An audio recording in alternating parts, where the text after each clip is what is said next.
season season ಪ್ರೀತಿಸೋಕೆ ಯಾಕೆ ಟೆನ್ಷನ್ನು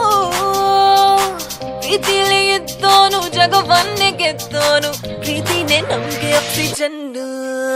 tension ಮಾರೋ ಗೋಲಿ ಬರೆಯೋಣ ಹೊಸ ಸ್ಟೋರಿ ಈ ಜಾತಿ ಭಾಷೆ ತೂರಿ ನಾವೆಲ್ಲ ಒಂದಾಗ್ ಸೇರಿ